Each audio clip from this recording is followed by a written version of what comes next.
It's time for us to go to booktube land, like the trolley with the land of make-believe. We're going to go to booktube and our channel, the former Star Trek Writers channel, the former Star Trek Writing Fellow channel, on YouTube and on Rumble. Remember that there's the new episode about John Sanford that just went out. Check that out. Please follow or subscribe and share the videos. We'd like to grow. We're going to have a great time talking about script writing and my days at Star Trek and Outer Limits.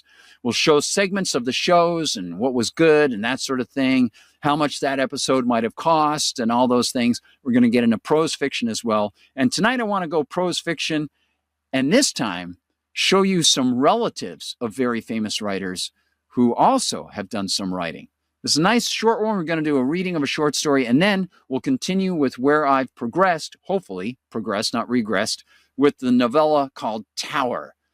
Here's the control voice. There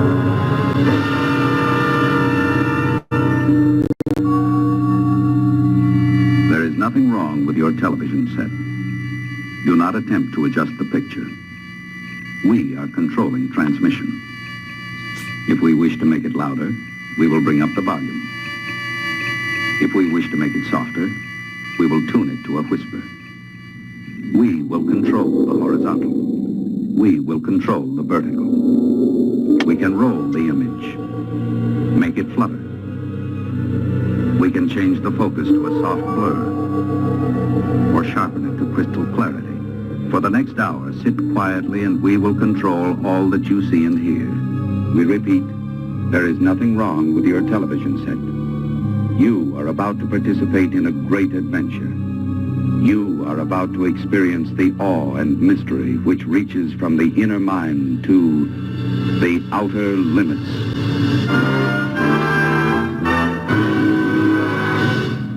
Thank you, control voice. Or was it the voice of Uncle Sam? Dun, dun, dun. Yes, the control voice in more ways than one, unfortunately. All right, everybody, welcome to this segment of former Star Trek Writing Fellow, and I'm giving a bit of a new presentation to the new viewers who are at that channel, coming from our live presentation on Liberty Conspiracy, where we're actually going live right now with the live audience over at my X feed, which is at Guard Goldsmith, and at the Rumble channel for Liberty Conspiracy. But we also have, that's Monday through Friday if you're just joining us on our BookTube stuff, our BookTube channel. We also have the BookTube channel, former Star Trek Writing Fellow, because I wrote for television at The Outer Limits and at Star Trek Voyager. So, hello, I'm Gardner Goldsmith, and you can find me on Twitter and all that stuff, X, at Guard Goldsmith. So, thanks for being here. You can go to the Gardner Goldsmith Substack and all those things. Now, let's dig into some good fiction for a Friday night. This is Fiction Friday on the show. And I want to mention that we put out our podcast about John Sanford, and we showed fantastic fiction while we were there, talking about his real name being John Camp, a little spoiler for you, and how he got great success almost simultaneously with his books as John Sanford, which are the Lucas Davenport books, the Prey series, and those were massively popular. Then he also had a series of books under his real name, John Camp, and those weren't as successful. And eventually he was able to cross the streams and bring them together. But I want to show you some background information about a writer of the fantastical kind, not necessarily suspense, who was very, very well known in the mid-1800s towards the late 1800s and stayed popular for quite a while, and is, of course, one of the pillars, many pillars, of fantastic fiction. His name is Sheridan LeFanu. Now, Sheridan LeFanu, as you can see here from our friends at Fantastic Fiction, wrote all sorts of stuff. He was the inspiration and motive force behind a great deal of modern horror literature. His tales of horror inspired Bram Stoker to write Dracula.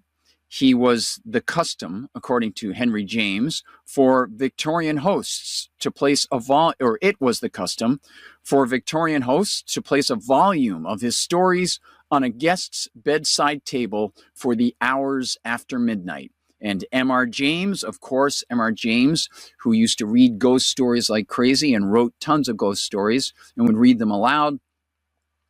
He considered Sheridan LeFanu absolutely in the front rank as a supernatural writer. Now, what's interesting is the great people at Fantastic Fiction put in links to alternate names, co-writers, that sort of thing. And they say here he was the uncle of Rhoda Broughton, Brought. She was from Wales. Hello, Cardiff. We were just talking about Oasis getting back together and playing. 1840 to 1920. Rhoda Broughton was a Welsh novelist and short story writer.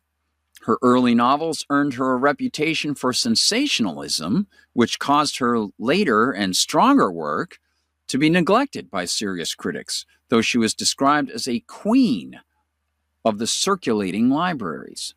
So, obviously, she probably made some pretty good money doing some of the more sensational stuff, probably put out there in different installments in the newspapers and so on. And you can see, and again, we're not going to read Ms. Broughton's stuff. And it's not the Edgar Broughton Band, by the way. And they're a great band. Their drummer just passed away, I think, last year. But you can see she's got lots and lots of novels, right? Lots of collections, some scary stories, lots of good stuff for her, right?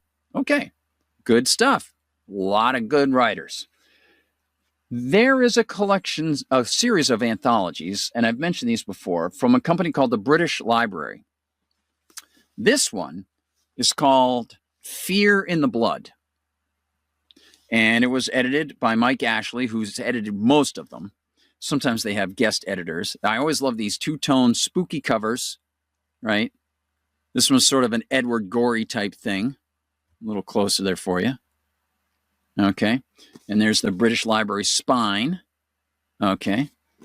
And what's interesting about this is what they did. I got to find my glasses. Low light.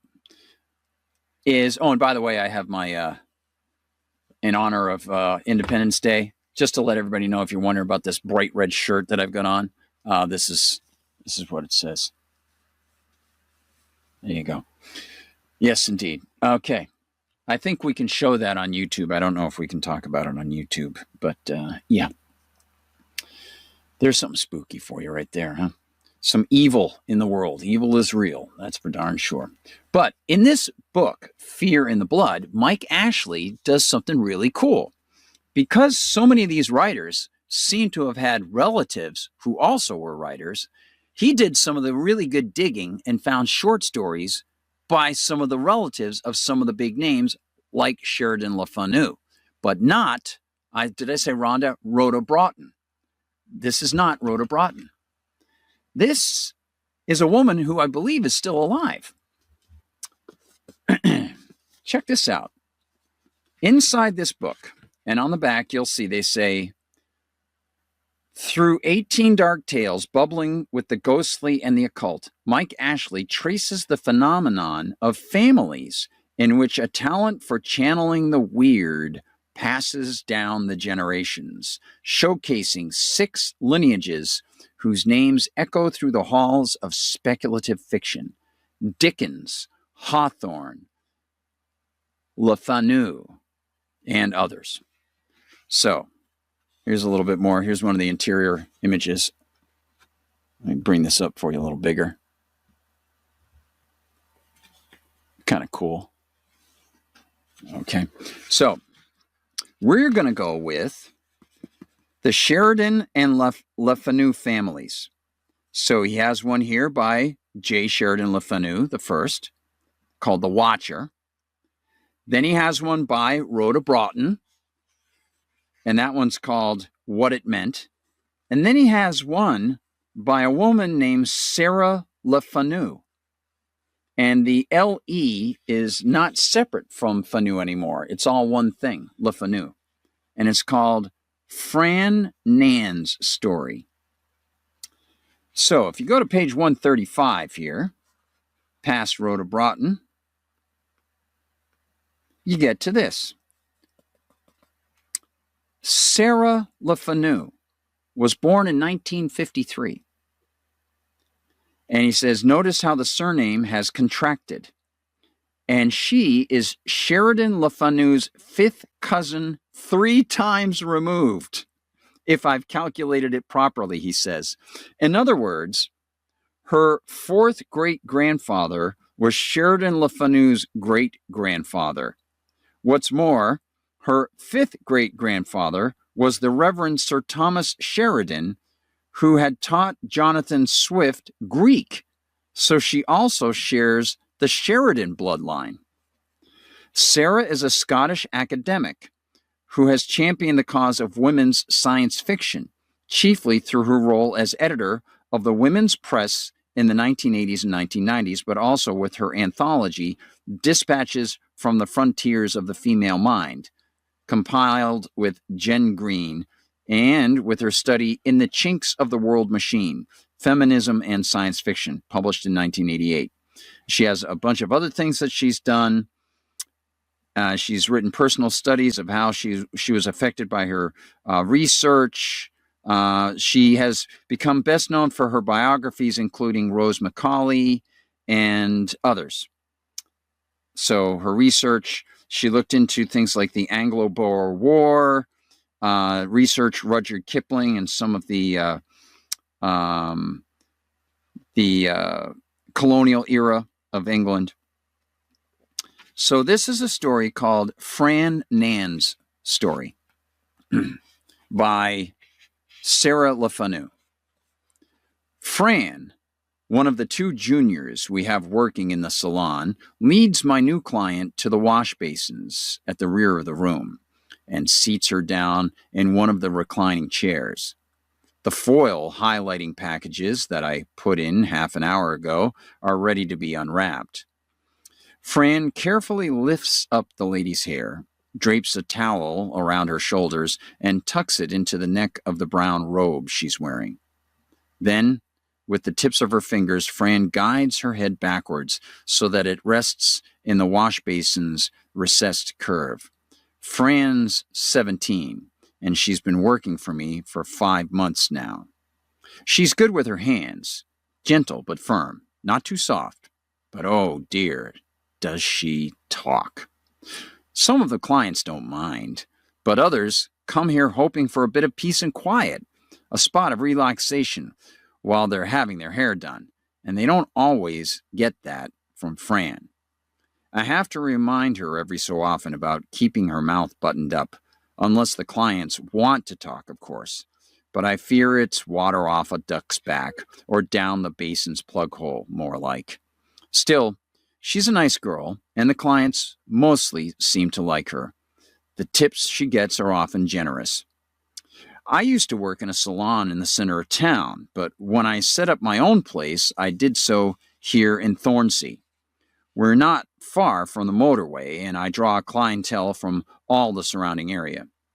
Today, we're short-staffed, and as I've got to send off a big order to fill our new stock lists, I sit myself behind the reception desk and make up the order while Fran washes the new client's hair. The new client, Allison Mildmay, has recently moved out of town to the village of Brackenbury on the far side of the moor.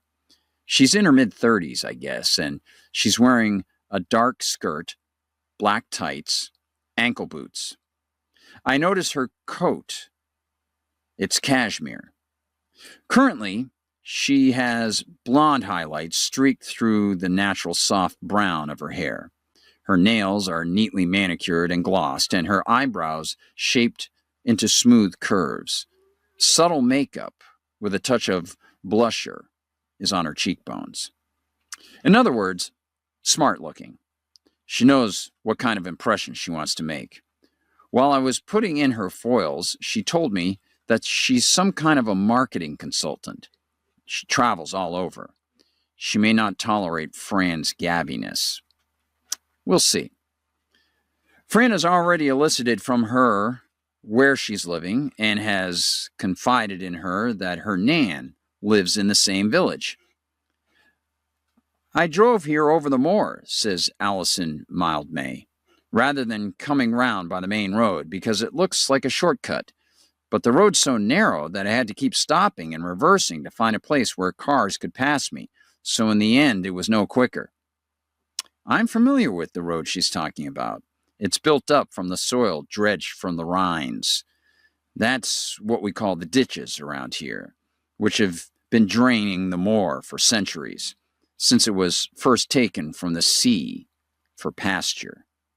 The road slices across the moor in a series of straight lines with sharp right-angle turns. It's no more than a narrow metalled track between two deep rines, a couple of feet above the level of the surrounding fields, which is just as well in a wet winter when the rines fill up and overflow, and it looks as if the sea has crept back to cover the land once more. You want to be careful of them rines, I hear friends say. My Nan could tell you a story or two about them. Says Allison Mildmay. Semi-encouraging, I judge. Fran upticks the last remaining foil package and rinses out the ends of Allison Mildmay's hair. Not just old stories either, she adds. With the back of her hand, she tests the temperature of the water gushing from the showerhead and directs the flow from the ends of Allison's hair up to her scalp. Is the water all right? Not too hot for you? I'm fine, thanks. This happened some years ago, begins Fran, during the foot and mouth on one of the farms on the edge of the moor. An old farmer, a widower, lived there in the farmhouse with his son and his son's wife and their two children. He were called Billy, and his son were called Billy too. Old Billy and young Billy they were. Young Billy's wife, Mary, were a dinner lady at the primary school where the kids went. My Nan were a dinner lady there too. The two of them got quite close. Old Billy had the arthritis in his back and walked with a stick. He had a dog called Jess, a border collie, who'd lost a leg when she was young. And she'd run out into the lane and she was hit by a speeding car. You have to be careful in them lanes. But although she only had 3 legs, she was nimble as any of the other dogs and ace with the sheep. But now she'd be getting old and a bit slow. She had her bed in the kitchen next to the range. The other dog was in their kennels out in the yard. And she were always up early and ready to be out with the old man when he come down in the morning. The two of them, Jess and the old man, hobbling around the yard together, were a right sight. Fran squirts a ball of shampoo into the palm of her hand and starts to work it into Allison's hair. It were some weeks into the foot and mouth, and no one could move any animals. They weren't allowed, and they were slaughtering even healthy ones that was next door to infected stock. I were only little then, but I remember piles, or pyres, you call them, with things poking out like sticks of wood. It were the legs of the dead sheep and cows, all in a heap. Young Billy had sheep out on the moor, right next to sheep belonging to other farmers that had the grazing out there too. The old man said they should bring the animals back to an empty field next to the farm where the grass was green and lush, and they'd be safe away from the neighbor's sheep. Lots of the farmers were moving their stock. They couldn't use their trailers, but you'd see saloon cars whizzing along the lanes with a big heap of something under a blanket on the back seat. Sometimes you'd see it moving and you'd think, yep, that's that farmer. He's got all muffled up in the back seat. What is that? Well, it ain't his old mum, I don't think. They were moving the sheep, 2 and 3 at a time, looking out all the while for the men from the ministry. Young Billy said no. He thought it were too risky, but the old man must have thought otherwise. He decided he'd herd the sheep back to the farm along one of the old drovers' roads. Them's the dirt tracks that crisscross the moor. In the dead of night, he was going to do it when no one was around to see. And if anyone noticed in the next few days or weeks that an empty field suddenly had sheep in it, well, he could act stone deaf and stupid. when he wanted. What I'm telling you now, young Billy and his Mary discovered from the old man when he told them the next day what happened. Late that night, when all the family were abed, he had set off soft-like with Jess. It were a clear night, with a half moon just bright enough to throw a little bit of shadow, and the two of them rounded up the sheep, 25 of them, and set off back along the drover's road. They were trotting along quite well. The sheep were moving, and the old man was hobbling as fast as he could go at the front, and Jess was worrying at their heels behind, when suddenly a fox leaped out onto the path from a thick tangle of thorn.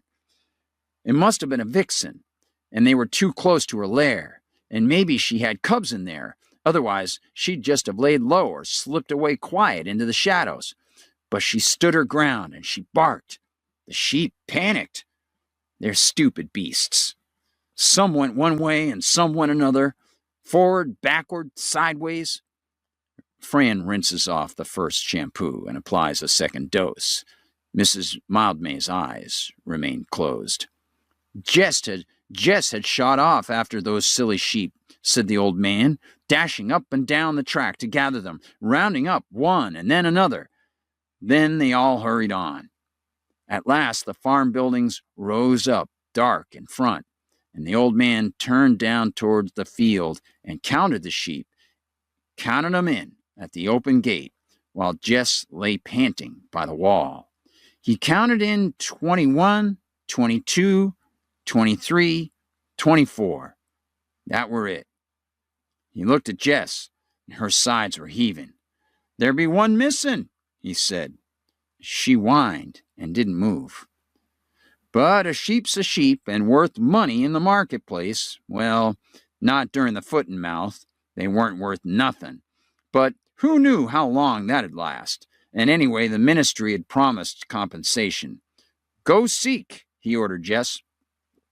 Off Jess ran on her 3 legs, back the way she'd come, and the old man followed after with his flashlight, slowly and leaning on his stick. He passed the tangle of thorn and briars where the vixen had jumped out and scattered the flock, and ahead of him he heard splashing and scrabbling and Jess's little high-pitched yelps. The stupid sheep had fallen into a rind, of course. Its front legs were up on the bank, but it couldn't get a purchase with its back ones, and the old man saw that the weight of its wet wool was dragging it back down into the water. He sat on the bank and leaned over to hook the crook of his stick behind one of the animal's legs, as high up as he could do so as not to break it. And old Jess, he told to harry the sheep from behind. Jess was running up and down the bank, yipping and yelping, and as the sheep's back legs came scrabbling up the muddy slope, Jess dashed down to get behind them. The animal must have found a purchase for its hooves, for suddenly, in a great flurry, it came whooshing up the bank and knocked the old man over. All were turned upside down, flashlight trampled and broken. Where was the stick? The old man groped for it and slowly pulled himself up. He whistled for Jess. She didn't come. He called. The only sound was the sheep tearing at a clump of rough grass off to the side of the track. He laid himself down on the churned earth and dipped his crook into the dark water. Nothing. He staggered up and called again. Then the dawn wind came gusting over the moor. He had to get that last sheep back before anyone else was astir. Fran breaks off her story to rinse away the second shampoo.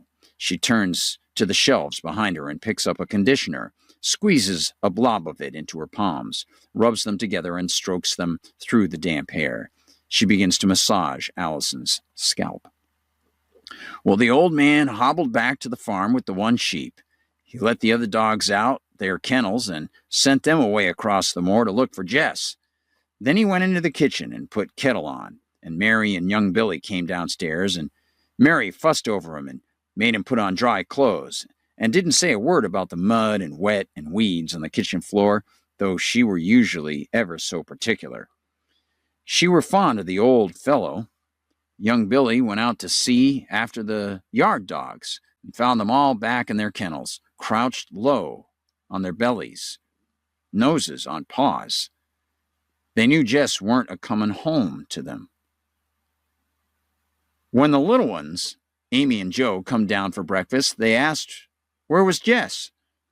She was always there at breakfast, waiting for one of them to slip her a little bit of buttered toast or some such under the table, and they were dreadful upset to hear she were lost. I remember that day. We were living with my Nan back then, and I went to the same school as them. I were in year 1, and Amy and Joe were in reception. Well, I remember Amy crying, but maybe that were another day. I lift my head from the catalogs and look across at the basins. Fran stares into space. She's holding Allison Mildmay's head between her hands, but her hands aren't moving. Fran, I say, sharpish, and she blinks, looks down, and starts again to move her fingers rhythmically across Allison's scalp, kneading and pushing. Allison Mildmay's getting an extra long massage, I realize. I hope she's enjoying it. She's not fidgeting, her eyes are closed, she appears relaxed. 4 or 5 men went out later that morning with poles and a net, but they didn't find Jess. Sometimes there be currents deep down in the rinds that you can't see on the surface, and things turn up on the far side of the moor. But there was no trace of her, not that day, nor in the days that followed. Fran picks up a comb and combs out the massage tangles in Allison Mildmay's hair before she sluices it clean with a final rinse. Then she pats it dry with a fresh towel. I'd better turban you up, she says. But Allison raises a hand. Hang on, Allison says. Well, what happened then? Fran looks up at me, and I nod yes, a gesture to her to cover Allison's hair with another fresh towel so that her damp head doesn't get cold. Fran goes on. There were a gloom settled over the farm then. 'Cause of the foot and mouth, the dogs weren't getting their usual exercise and moped in their kennels or quarreled in the yard. One evening, the family were sat at their tea when the old man banged down his knife and fork and says, Hark to that dog barking out on the moor. What? I don't hear nothing, says Mary. She sounds like my old Jess. Little Joe started to cry. Shush, Dad, says young Billy. See what you've done now? You're upsetting little uns. But old Billy just turned away and stared out the window at the dusk gathering outside. One night soon after, Mary was woken by the noise of the back door being opened and shut. She went down to the kitchen. It were 2 o'clock in the morning, and found the old man there. Look at you, all wet and muddy. What are you doing? She asked. I've been out, he said. I heard Jess barking for me again. You silly old man, she said. It were another dog. Those dogs over at Grove Farm are always fussing and barking. No, he said. I seen her. I seen a dog with 3 legs.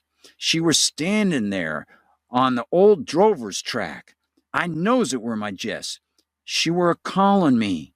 But when I got to go where she weren't there no more. Billy and Mary thought perhaps the old man was losing his marbles, and they tried to make him see a doctor, but he was stubborn and said there were nothing wrong with him, and them two just wanted to get their hands on the farm, and it all got a bit nasty. Well, they backed down, but Mary asked him to please not talk about the dog anymore because it were frightening the children, and he said okay. He might even have said he was sorry. I don't know.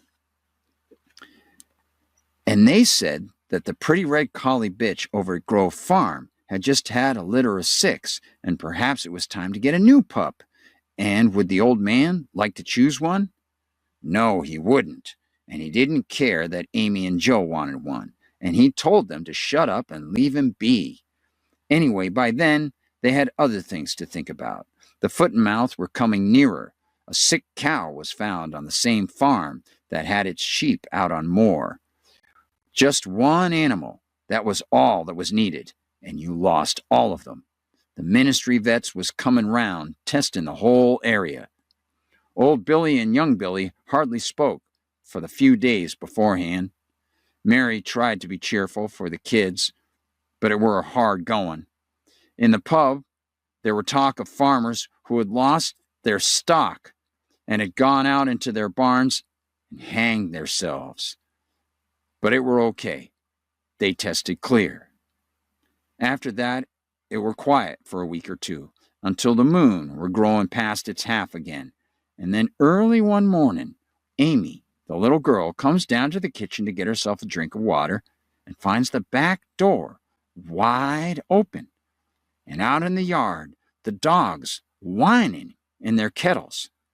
She runs up the stairs to get her mum and dad, and they look into the old man's room and finds it empty.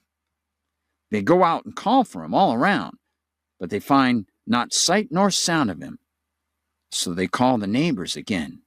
And soon after that, the police. The police call out the fire brigade because it's them that have got the right equipment.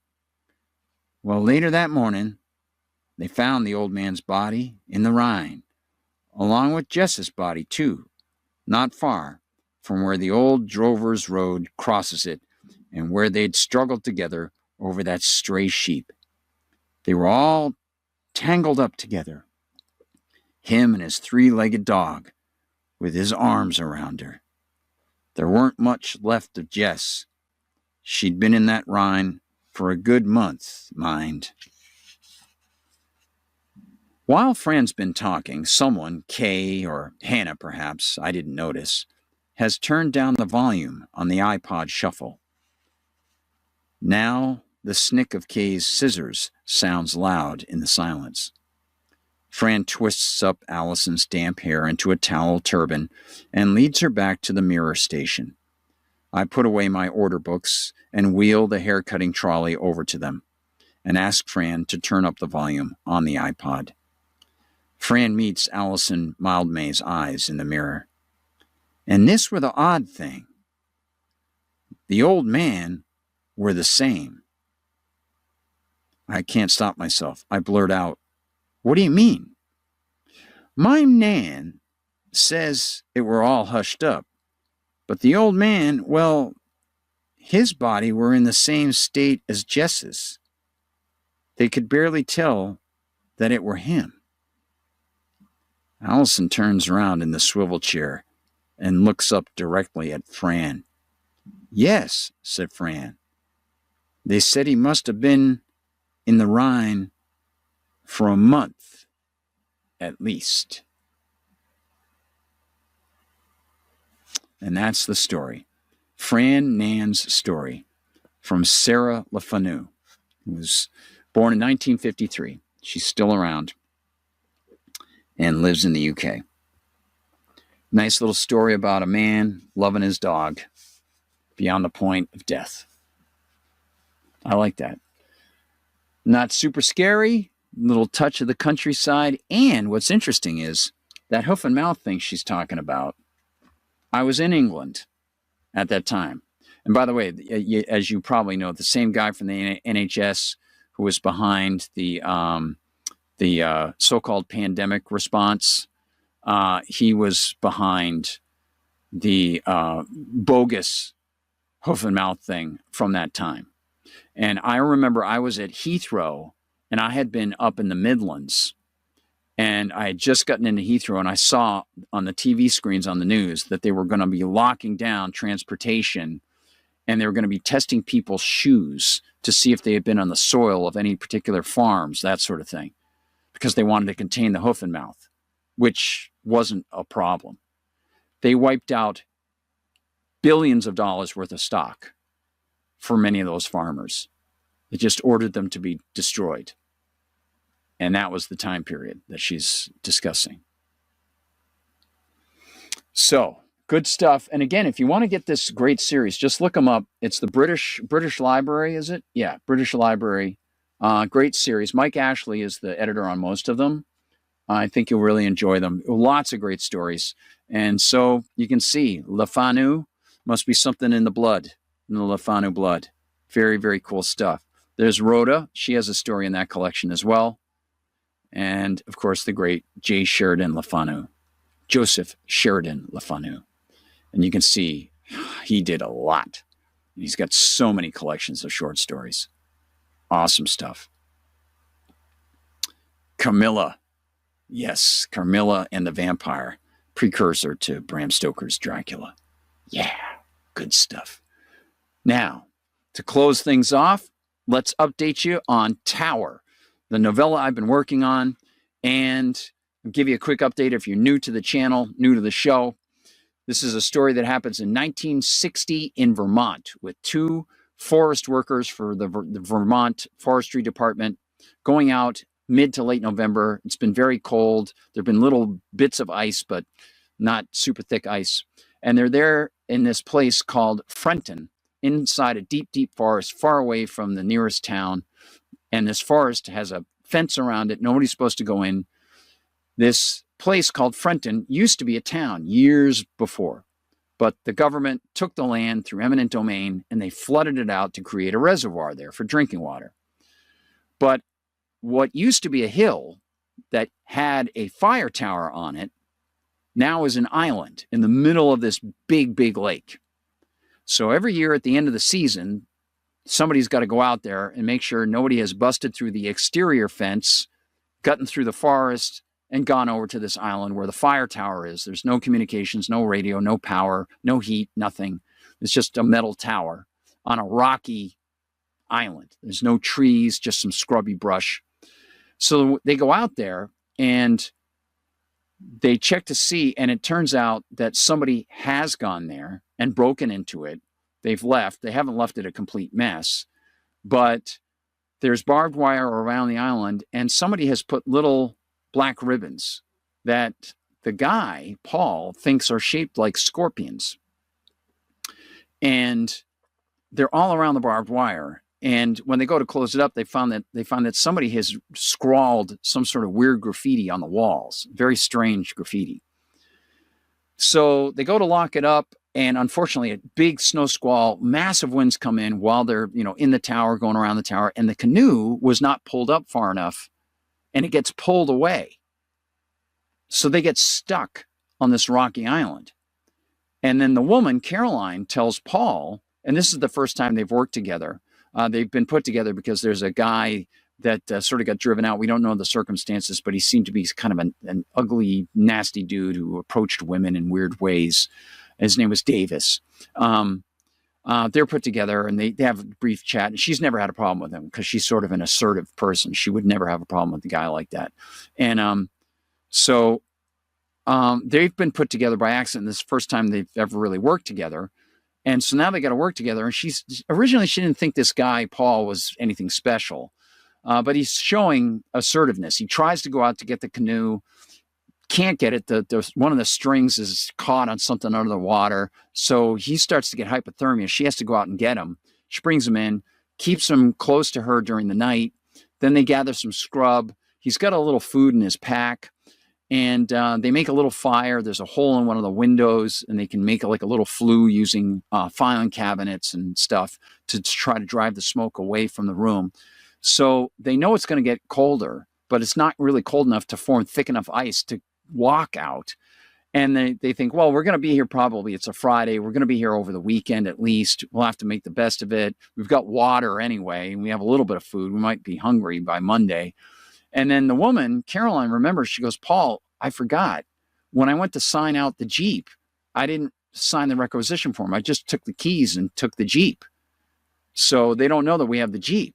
So he's like, yeah, when they notice that the Jeep hasn't come back, she goes, nobody will know who took the Jeep.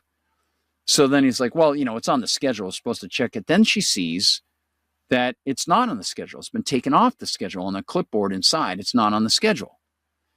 So now they're stuck there. They don't know how long they're going to be stuck there, but they got to wait. And they don't have any significant others who are going to be there to, say, oh, what happened to these people? They're not married. They have no families or anything like that. So they're sort of stuck together. So they try to figure out a way that they might be able to do some fishing. And Paul has spent some time in Korea, and he has a scar on his body and stuff like that. She brings him back during the night. They cuddle together under their coats and stuff like that. And he comes back, but it's kind of miserable and cold and wet. He's trying to dry off his clothes. So they do some fishing, and they catch a couple sunfish using some worms, and they cut pieces of the barbed wire using some stone and breaking it back and forth. And they use that for the hooks. And it's kind of tough. It's a real hit or miss thing. But they do get a couple fish, and they boil the fish. And so then they're going to settle in for the night. Unfortunately, during the night, Paul awakens, and he's getting sick, and he gets food poisoning. So that's sort of where we left off in the story, as she takes him outside. He's vomiting. He's got diarrhea. It's cold outside. It's just nasty, nasty, nasty, nasty. So she brings him inside, and this is where we leave off. Oh, by the way, his time in Korea, he has a scar on him because he was working with the CIA in Korea, delivering messages to some of the soldiers, and the leader of their group in the middle of the night, as they were going on this hike to bring intelligence, he killed a little kid after killing the kid's dog. The kid put up a fight with a little hatchet, and the kid had hit Paul. Paul didn't kill the boy, but obviously he feels a lot of guilt about it. So this is where we have. So he's outside. He says, go back, Caroline. He's sick in the middle of the night. He says, there could be more, please. But she didn't care. I won't let you lie there, Paul. You need to be near warmth, and you need water. I can't get, He winced and gripped her hand more tightly. Okay, she said. You got a lot out. I'm going to do this slowly. You just help me pull as best you can. He pushed with his feet, and she pulled, and she slid him back over the transom, and then he let her lift him by his armpits, and he hobbled on his knees with her help, his pants falling away, the stench rising, his body convulsing, and his hand, still gripping her like a vice, locked on her forearm. When she let him go, he seemed thankful to be near the small fire, just scrubby brush bits they brought in, and his backpack, which became his pillow again, and she gathered paper to wipe him down. I'm sorry, he whispered, as she scrubbed and threw away sheet after sheet.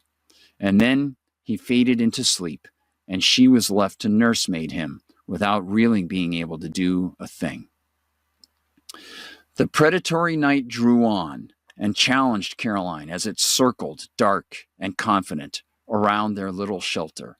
Sleep was elusive, itself a form of prey she could not pinpoint and corral. She stayed awake to watch Paul and feed the fire, feeling his burning cheek and hearing him moan. And then, after countless hours, after sitting, standing, dabbing his face with water, drinking some herself, and going out to urinate, she sat beside him, then lay down to sleep. It was silent, oily and black around the tower. Inside, the firelight crackled and danced, and she could not sleep. Not only was she worried for Paul, as he groaned and spoke from within his strange form of slumber, she was worried about her own body. The more time passed, the lower seemed the odds of food poisoning from her fish, but she also might become ill. And then who would care for either of them? This place, this situation. Get off! Get off! Fast asleep, Paul brushed the fingers of one gloved hand over the top of the other in an alarmed, frantic motion. He shot the brushing hand up the other forearm as if trying to dislodge a bug. No, no! She sat up. Stingers! He rolled onto his back, squirming, going rigid. No! Then he turned onto his side and went slack, as if truly stung, as if melting in his coat. His hands stopped. His hand stopped its compulsive back and forth, and he was silent for a time, the only sound his deep and feverish breathing, and Caroline felt his hot cheek, alarmed that he still fought the war within. Yet he was relaxing, barely noticeably, nearly imperceptibly, whispering until going silent. He offered one more harsh whisper, a broken, brief, disconnected monologue about poison, as if he knew he were sick, and then, like the sound of a breeze passing into the distance, his restlessness passed. His voice faded, and he did nothing more than lie there in his coat, cap, and protective shell of sleep. Caroline studied him for a minute or two until she realized the little fire was near expiration, whereupon she rose on aching, cold as stone legs, brought over a new batch of twigs and tiny leaves, and loaded enough around the red embers and orange flames that the fire might last a half hour before she had to rise again and feed their pet some more. Then she disengaged from her own fight. Every part of her was exhausted, eyes to arms, all the way to aching calves. And if she wanted to be functional in the morning, she had to get some sleep. Interrupted or not, for long or short, she had to rest.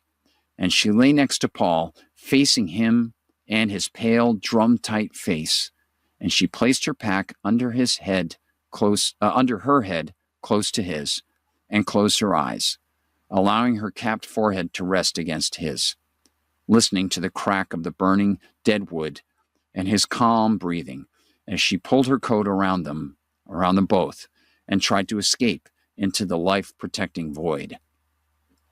Before she met slumber, she heard the wind pick up and whistle outside that little hole-in-the-window chimney they had constructed, and for a moment it howled like a mournful wolf, then died down.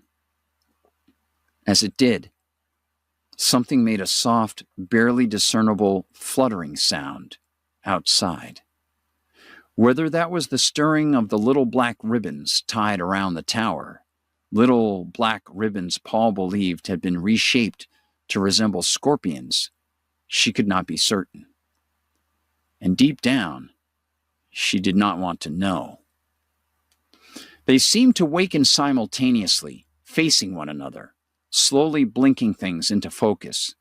Caroline removed her arm from around his ribcage, and she gingerly gripped his shoulder.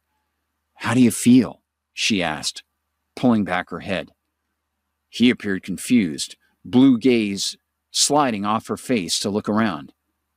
"Hey," was all he whispered, then closed his eyes again and rolled onto his back. "I don't know," he added. "I forgot where I was for a minute." They lay in place as the world resolved. "I'm sore." So was Caroline. Struggling to rise in the face of a slate-gray dawn and a slattern, spent, smoky ash heap of a fire, she assessed him as if he had been through war. His face was greasy, his upper lip and jawline grizzled with an early beard.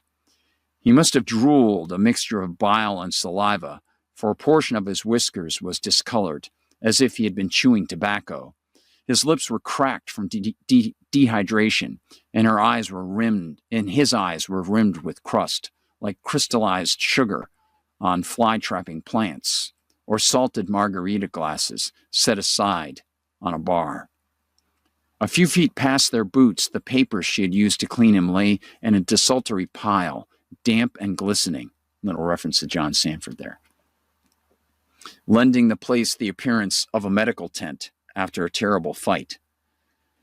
"It's time to go, right?" he asked, through a weak, wry smile.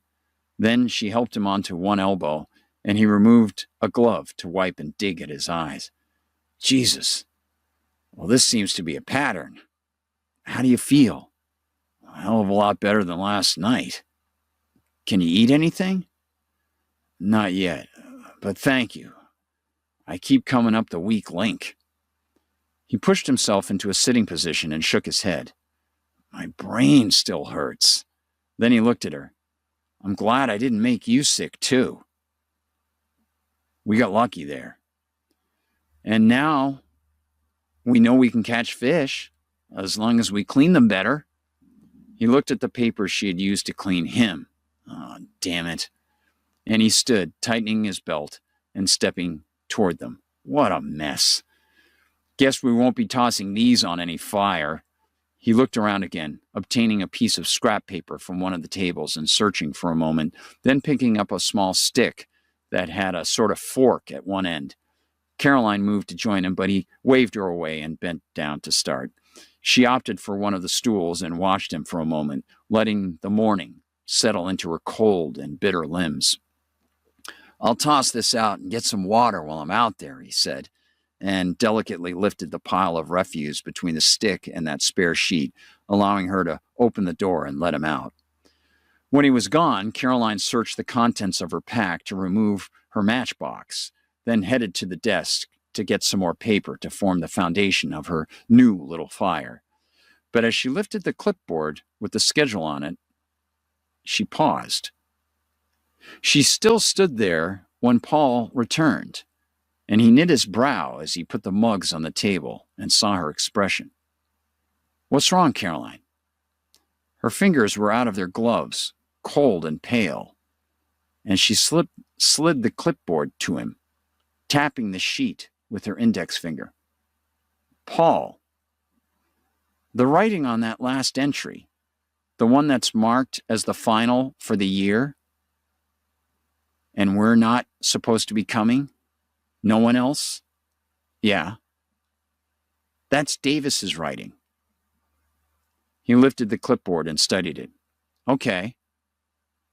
Then Caroline pointed upward.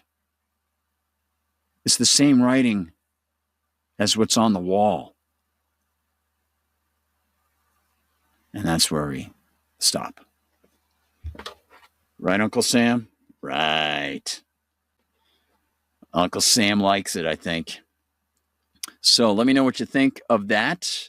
That is the continuation of Tower. And we got a little bit from Paul as he dreamt. Oh, by the way, I see inside Rumble, Ghost Art is mentioning that they're broadcasting Third Eye live from Pueblo. I got a nice text from Charlie today. Charlie Robinson, he's over there. Steve Poinkin is there. They're both in a picture. I should show you. They're both in a picture going, hey! And I sent him a picture of me with Uncle Sam. It's like, hey, man, how you doing? Yona, hey, dude. Good to see you there. How you doing, buddy? And Birdhouse says, Fiction Friday, 4th of July edition. Absolutely. Sheridan LeFanu. Yeah, he's got some great stuff. Yeah. And by the way, the vampire story that he wrote, that's been turned into a movie too. A bunch of different times it's been turned into a movie. So yeah, he caused quite a stir with some of his fiction. Great stuff from Sheridan LeFanu. So I think that's it for the night, everybody. Thank you for watching. If it's Liberty Conspiracy Live right now, or if you're watching after the fact and this has been packaged up for you on YouTube under former Star Trek writing fellow or on Rumble, please remember the channel. We're going to expand and do more, give more book suggestions and stuff like that. So, a couple times a week, you'll be able to settle down and just put away your worries and frustrations and just dig into good stories, good TV stories, good short stories and books and suggestions, stories about authors and how they did their thing, examples of really good writing. So yeah, if you heard the piece that I read from John Sanford from Silent Prey, that bit about damp and glistening was a reference to the fourth paragraph of the opening of that book. So yeah, I have a pretty good memory for stuff like this. I don't know why. It's almost, what do they call that? Eidetic? It almost is. With stuff that I like, I remember it really easily. Like it just stays with me. I don't know why. It's a weird thing. But yeah, so there you go. Rock on. Thanks, everybody. It's a great, great night for good fiction. I appreciate Brian being there. Angie, thank you so much. Ms. Whitehouse, thank you. Everybody being there. So many good people. Birdhouse, Yona. And yeah, I'm going to grab some food and check out the Third Eye Carnival in Pueblo. And I hope if you're watching and you're interested in the political, libertarian stuff, just come on over to the Liberty Conspiracy channel. And again, you can watch it live Monday through Friday, 6 o'clock. And my X feed is @GarGoldsmith. And if you want to support what I'm doing, what the Russian team and I are doing to spread the Russian propaganda and good fiction, then go to my Substack. You can support it by becoming a subscriber there. Every Monday through Friday, you'll get the noon news notes. And on Sunday, there's the free Sunday News Assembly. And you'll also receive the podcast. You can get those anytime. You don't have to be a paid subscriber, but you can support what we're doing there. And you can support the show on Rumble when we're live. You can donate over there. And every time the audio of Liberty Conspiracy is posted, inside that post, there's the PayPal link. You can go over there. So we're going to try to systematize it and, make it more supportable for what we're doing. And hopefully it's good news for you on Liberty Conspiracy on this 4th of July when we're recording it.